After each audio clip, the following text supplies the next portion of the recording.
1 Raja-Raja 12, pecahnya kerajaan itu. Kemudian Rehabeam pergi ke Sikem, sebab seluruh Israel telah datang ke Sikem untuk menobatkan dia menjadi raja. Segera sesudah hal itu kedengaran kepada Yerobeam bin Nebat. Pada waktu itu dia masih ada di Mesir, sebab ia melarikan diri ke sana dari hadapan Raja Salomo. Maka kembalilah ia dari Mesir. Orang menyuruh memanggil dia, lalu datanglah Yerobeam dengan segenap jemaah Israel dan berkata kepada Rehabeam, "Ayahmu telah memberatkan tanggungan kami, maka sekarang ringankanlah pekerjaan yang sukar yang dibebankan ayahmu dari tanggungan yang berat yang dipikulkannya kepada kami, supaya kami menjadi hambamu." Tetapi ia menjawab mereka, "Pergilah sampai lusa, kemudian kembalilah kepadaku, lalu pergilah rakyat itu." Sesudah itu Rehabeam meminta nasihat dari para tua-tua yang selama hidup Salomo mendampingi Salomo ayahnya.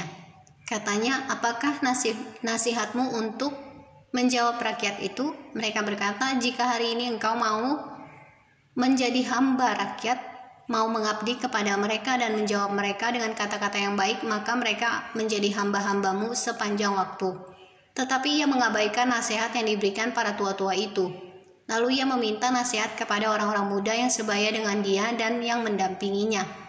Katanya kepada mereka, "Apakah nasihatmu supaya kita dapat menjawab rakyat yang mengatakan kepadaku, 'Ringankanlah tanggungan yang dipikulkan kepada kami oleh ayahmu'?" Lalu orang-orang muda yang sebaya dengan dia itu berkata, "Beginilah harus kau katakan kepada rakyat yang telah berkata kepadamu, 'Ayahmu telah memberatkan tanggungan kami, tetapi engkau ini berilah keringanan kepada kami.' Beginilah harus kau katakan kepada mereka, 'Kelingkingku lebih besar daripada pinggang ayahku, maka sekarang ayahku telah membebankan kepada kamu tanggungan yang berat. Tetapi aku akan menambah tanggungan kamu. Ayahku telah menghajar kamu dengan cambuk, tetapi aku akan menghajar kamu dengan cambuk yang berduri besi.'" Pada hari lusanya datanglah Yerobeam dengan segenap rakyat kepada Rehabeam seperti yang dikatakan raja, "Kembalilah kepadaku pada hari lusa." Raja menjawab rakyat itu dengan keras. Ia telah mengabaikan nasihat yang diberikan para tua-tua kepadanya.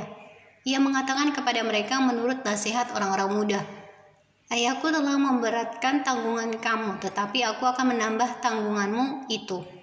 Ayahku telah menghajar kamu dengan cambuk, tetapi aku akan menghajar kamu dengan cambuk yang berduri besi."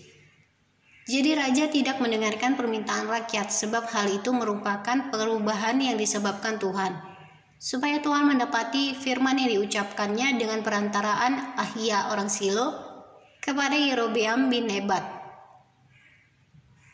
Setelah seluruh Israel melihat bahwa raja tidak mendengarkan permintaan mereka, maka rakyat menjawab raja, Bagian apakah kita dapat daripada Daud? Kita tidak memperoleh warisan dari anak Isai. Ke kemahmu, hai orang Israel, uruslah sekarang rumahmu sendiri, hai Daud." Maka pergilah orang Israel ke kemahnya, sehingga Rehabeam menjadi raja hanya atas orang Israel yang diam di kota-kota Yehuda. Kemudian Raja Rehabeam mengutus Adoram yang menjadi kepala rodi. Tetapi seluruh Israel melontari dia dengan batu sehingga mati. Bahkan Raja Rehabeam hampir-hampir tidak dapat menaiki keretanya untuk melarikan diri ke Yerusalem.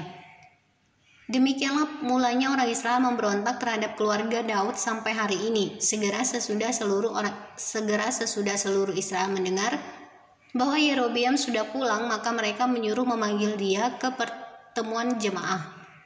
Lalu mereka menobatkan dia menjadi raja atas seluruh Israel. Tidak ada lagi yang mengikuti keluarga Daud selain dari suku Yehuda saja.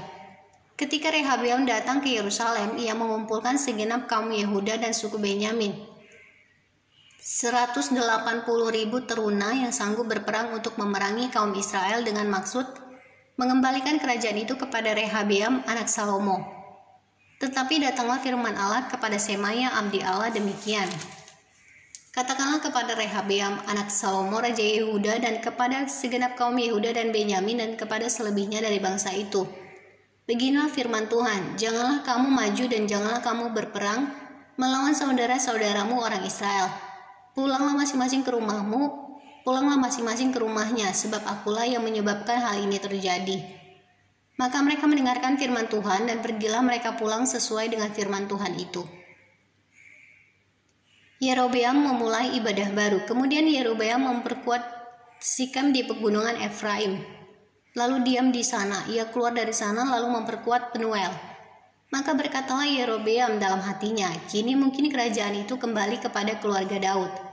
Jika bangsa itu pergi mempersembahkan korban sembelihan di rumah Tuhan di Yerusalem, maka tentulah hati bangsa ini akan berbalik kepada tuan mereka, yaitu Rehabeam, Raja Yehuda.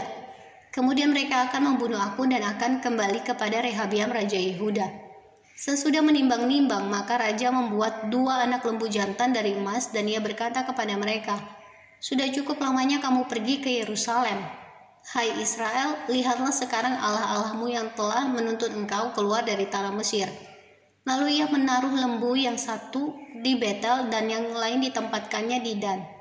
Maka hal itu menyebabkan orang berdosa, sebab rakyat pergi ke Betel menyembah patung yang satu dan ke Dan menyembah patung yang lain.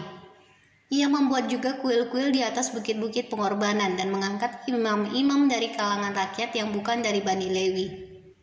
Kemudian Yerobeam menentukan suatu hari pada hari yang ke-15 bulan ke-8, sama seperti hari raya yang di Yehuda. Dan ia sendiri naik tangga mezbah itu, begitulah dibuatnya di Betel. Yakni ia mempersembahkan korban kepada anak-anak lembu yang telah dibuatnya itu. Dan ia menugaskan di Betel imam-imam di bukit pengorbanan yang telah diangkatnya.